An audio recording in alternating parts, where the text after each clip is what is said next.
大家好，今天来做份果蔬汤圆，来分享一下包汤圆、煮汤圆皮不开裂的几个小技巧。汤圆皮的做法有两种，烫面法和煮芡法。相对于煮芡法，烫面法不易粘手，更易操作。想要皮不开裂，第一个技巧，加入少量的淀粉、澄粉。这里的澄粉可以用等量的玉米淀粉来替代，用120克的开水来和面。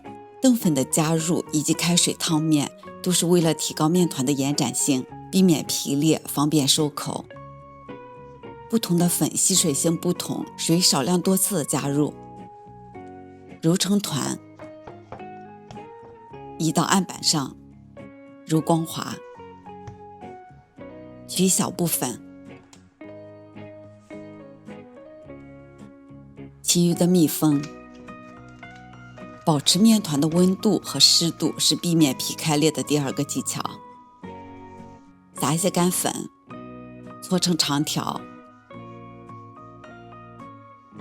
分割成13克左右的小剂子。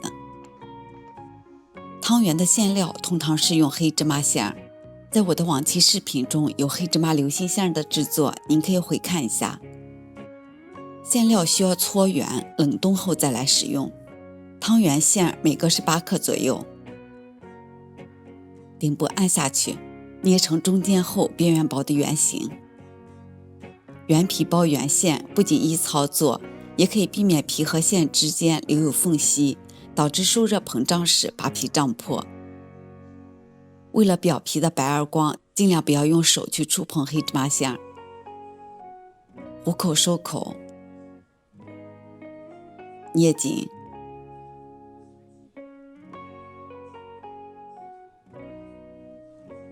揉圆。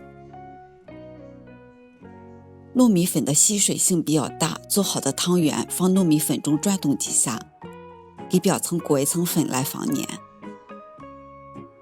如果冷冻保存，盘中垫上油纸来防粘，因为淀粉在吸潮后它会失去作用，汤圆会粘在盘中，难以取出。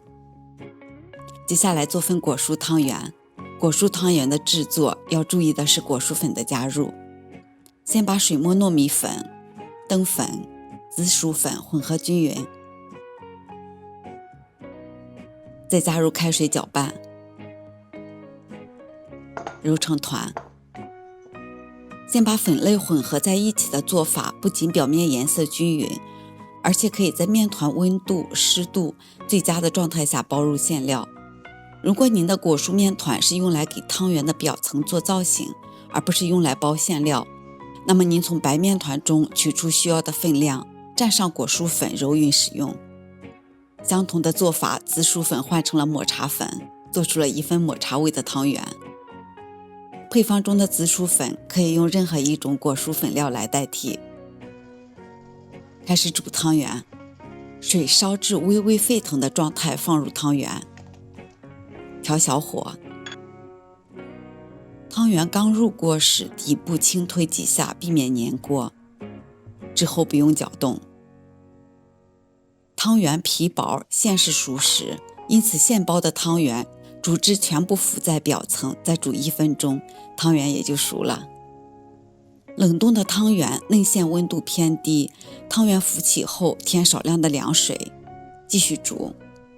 这样既加长了内馅加热的时间，也降低了水温，避免了持续高温使表皮膨胀而破裂。传统的汤圆仅有白色，如今的汤圆颜色多样，不论白色还是彩色，它们都意味着新的一年阖家幸福，团团圆圆。